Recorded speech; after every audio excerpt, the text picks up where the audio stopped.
त्याला बाजार दिलेत का? तेलाचे बाजार कुठे गेले?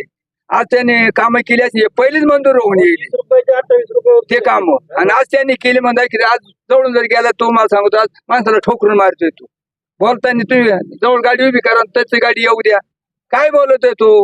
माणसाजवळ शांतता पाहिजे, विचार पाहिजे.